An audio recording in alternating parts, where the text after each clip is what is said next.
Fala aí, galera, sejam muito bem-vindos ao canal Física 10. Essa semana o nosso canal dá continuidade aí à nossa evolução na dinâmica e especificamente hoje vamos trabalhar com você a força elástica, uma força muito presente no nosso dia a dia aí, assim como no nosso cotidiano, que envolve aí os vestibulares, Enem, seu colégio e provas afins. Antes de eu dar continuidade à aula, vou pedir de repente a você que não é inscrito no nosso canal ainda, que se inscreva, mantenha-se com isso atualizado e em todas as novidades que o canal oferece semanalmente. Você que de repente já é, deixe seu like, deixe seu comentário, favorite a nossa aula, tudo isso nos ajuda a manter o canal em crescimento, ok? Bom, turma, diante disso, eu tenho esse pedido para você. Caímos dentro, na aula de hoje, aplicações das leis de Newton no tocante força elástica. Cai dentro, gente! Muito bom, gente. Na aula de hoje, nós vamos trabalhar com você a força elástica, né? Que é uma força presente naqueles materiais que possuem elasticidade. É claro, né? Que o grande exemplo da força elástica é uma mola. Mas eu queria discutir com você a propriedade elasticidade. A elasticidade é uma propriedade presente não só nas molas, até porque, em si, ela ocorre da seguinte forma. Você tem um objeto que possui elasticidade, tipo uma mola, se aplica uma força sobre ele e você o deforma, podendo ou deixá-lo maior ou até mesmo menor. Mas quando você tira, remove a sua força, ele volta à sua posição original. Isso é uma deformação elástica, isso é elasticidade. É diferente de uma deformação plástica. Se você pegar essa mola e esticar demais, estragar ela, ela não volta à posição original. Isso nós não vamos trabalhar nessa aula. Chama-se deformação plástica, deixamos para um outro momento. A nossa ideia hoje é trabalhar com você uma propriedade, uma lei recorrente naqueles materiais que possuem elasticidade. Então você pode associar isso a uma mola facilmente, a um arco e flecha, por exemplo, a um elástico na parte em que ele estica, mas não vai ter uma parte de compressão no caso do elástico. Mas você pode facilmente aí associar a lei que nós vamos trabalhar em todos esses casos aí, ok? Bom, gente, para melhorar um pouquinho esse entendimento, essa compreensão, eu vou te mostrar isso direto em cima de uma mola, até porque nela você consegue ter as duas situações, tanto o esticar quanto o comprimir. E aí, em cima disso, eu vou te mostrar uma propriedade importantíssima. Vem comigo, gente. Gente, eu queria que inicialmente você considerasse uma mola que estivesse no seu tamanho, que a gente chama de tamanho natural, tá? Seria o tamanho inicial dela, né? O comprimento inicial dela. Ela não está sendo nem esticada, nem comprimida. No entanto, agora, nós vamos pendurar um peso sobre essa mola. E quando a gente pendura esse peso sobre ela, você percebe que ela sofre um aumento no seu tamanho. Notem que se eu comparar o tamanho original dela, aquilo que chamamos de tamanho natural, com o tamanho que ela tem agora final, por eu ter pendurado ali um peso de 10 newtons, você percebe que aqui houve uma deformação. Essa deformação eu estou chutando aí para você que vale 5 centímetros. Então, veja bem, turma, você aplicou uma certa força aqui, ó, que é o peso de 10 newtons, e ao pendurar esse peso de 10, você deformou a mola em 5 centímetros. Notem uma coisa interessante. Se você dobrar o peso pendurado à mola de 10, fomos para 20 newtons, a deformação também aumenta. E a relação que você está imaginando, ela se mantém.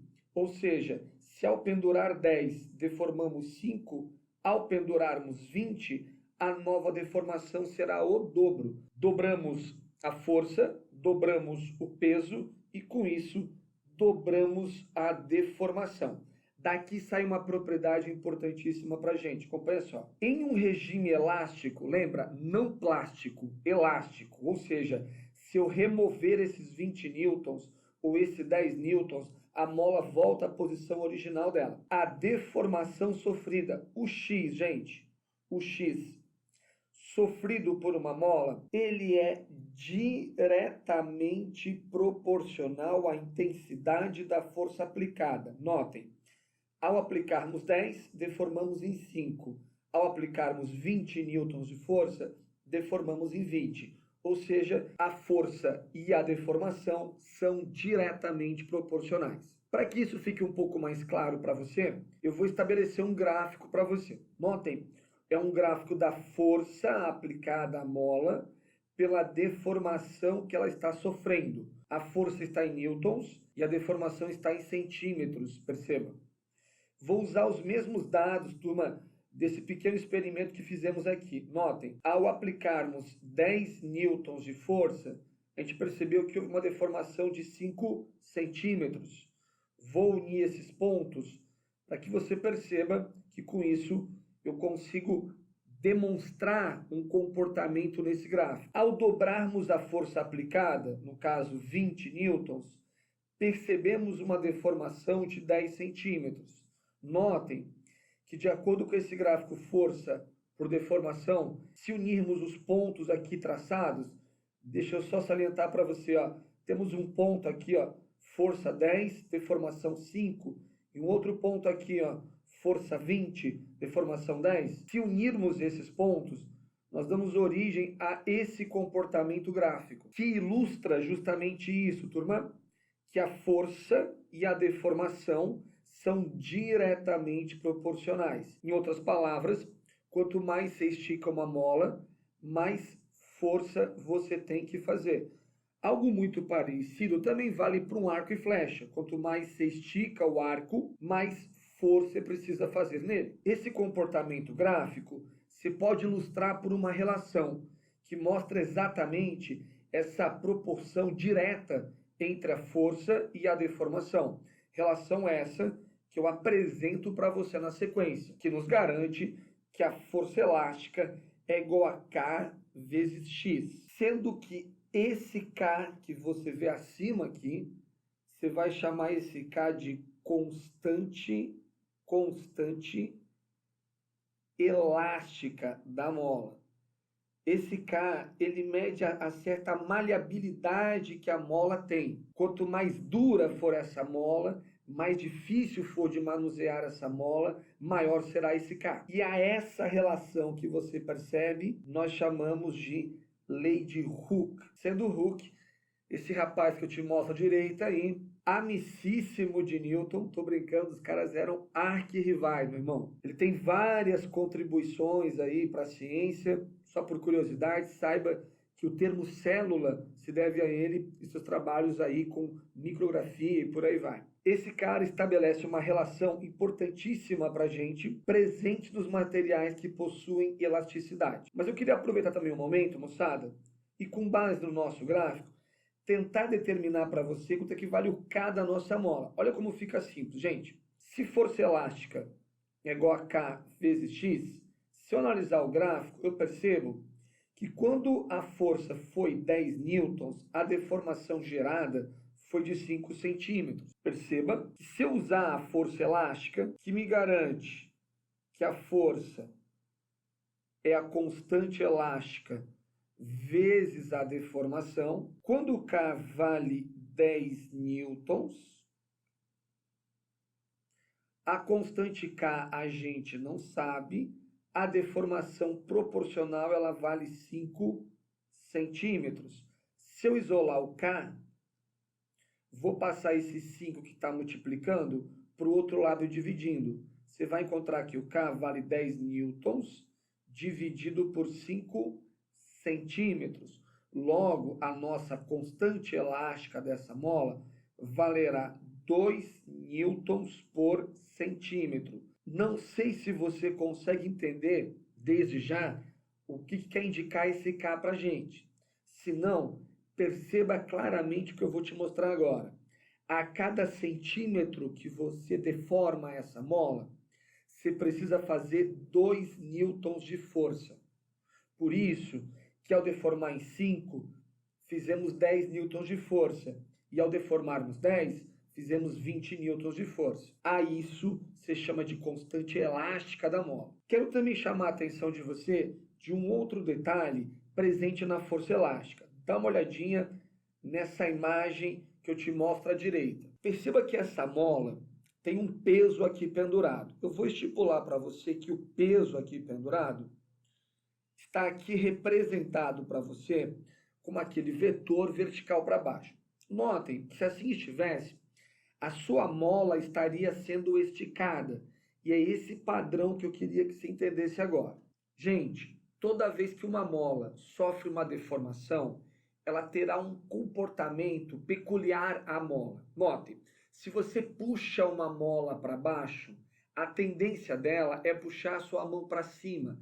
Ela tem uma natureza restituidora. Ela quer voltar ao tamanho original dela. Se eu a puxo para baixo, ela faz uma força para cima, para tentar voltar ao tamanho original. Da mesma forma que se eu empurrar a mola para cima, se eu comprimi-la, ela me empurra para baixo, para justamente voltar ao seu tamanho original.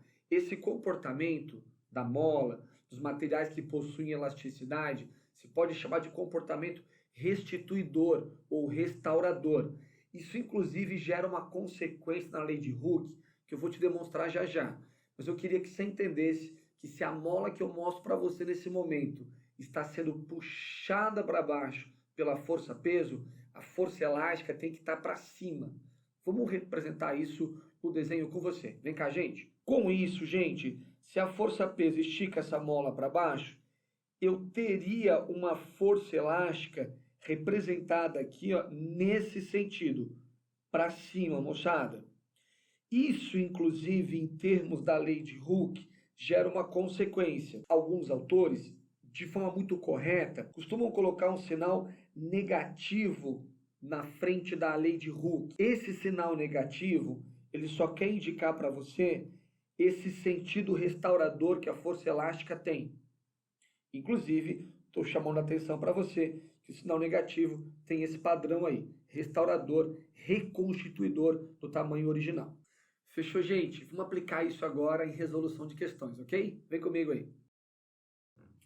Exemplo 1, turma. Fulvestre. Uma bolinha pendurada na extremidade de uma mola vertical executa um movimento oscilatório. Vai, vem, vai, vem. Na situação da figura, a mola encontra-se, turma, comprimida. E a bolinha está subindo com velocidade V. Veja, a bola está subindo, o movimento é para cima, e isso, por consequência, vai gerar uma compressão na mola. Indicando por F a força da mola, logo a força elástica, e por P a força-peso aplicadas na bolinha, o único esquema que pode representar tais forças na situação descrita anteriormente é... Turma, a primeira força que eu vou representar para você é aquela que não tem erro, é a força-peso.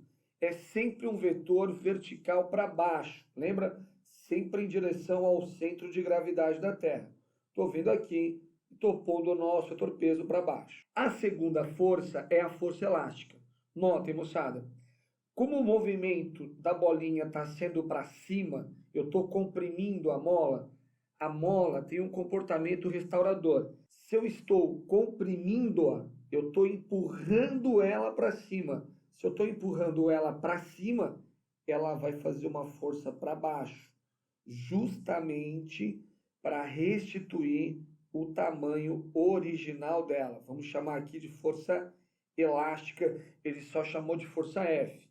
Notem que dos diagramas representados, aquele que eu tenho a força peso e a força F para o mesmo sentido é o item A. Exemplo 2, gente.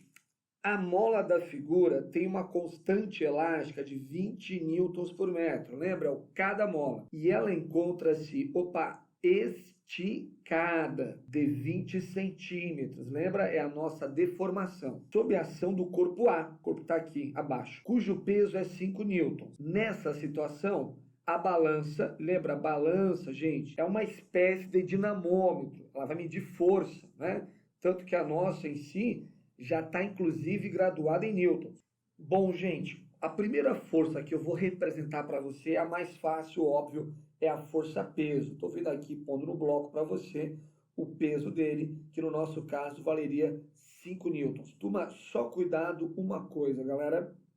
Se não houvesse a mola, se você cortasse a mola, você estaria apertando o chão com 5 newtons. Se você aperta com 5, a normal, a reação da superfície, que é o que indica na balança, seria 5 newtons. Mas, gente, na história, a gente tem essa mola aí pendurada e ela está esticada. Opa, moçada, se a mola está esticada, a força elástica, ela vai querer justamente trazer a mola para a posição original. Se eu estou puxando, se eu estou esticando, a força elástica vai ter que estar para cima. Eu preciso achar quanto vale o valor dessa força elástica. E nós vamos juntos agora. Força elástica sai pela relação Kx.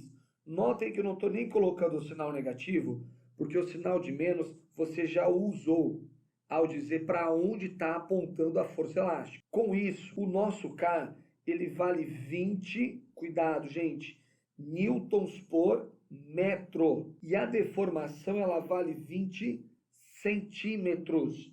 Eu vou converter esse X 20 centímetros para metro. Lembrando, gente, que 1 metro tem 100 centímetros, logo 20 terá 0,2 metros. Se multiplicarmos 20 vezes 0,2, você vai encontrar aí, moçada, 4 newtons para a força elástica. 4 newtons de força elástica. Moçada, se a força peso é um vetor para baixo, puxando com 5, e a força elástica é um vetor força, puxando para cima com 4, notem, ele queria apertar com 5, mas a mola levanta, suspende ele com 4. Ele acaba apertando a balança apenas com 1 newton, ou seja, a normal ali valeria 1 newton. A indicação da balança em si seria 1 newton. Por isso, a indicação da balança, alternativa A. Turma, e com isso fechamos mais uma aula do nosso canal. Essa aula trabalhou com a força elástica e basicamente nós estamos caminhando aí quase que para o final da introdução das forças que você vai utilizar comigo aqui no ensino médio. Falta apenas mais uma. Na próxima aula nós vamos trabalhar com você com uma situação que é calo para alguns alunos. Vamos trabalhar com você aqueles sistemas de bloquinhos. Faremos 2 aulas só referente a situações diferenciadas que envolvem sistemas de bloco, ok? Não perde, que a ideia é tentar resolver esse problema aí que você tem nesses caras aí, nesses bloquinhos que tanto te incomodam, legal? De resto, gente, uma excelente semana para você e até a próxima aula. Valeu, gente!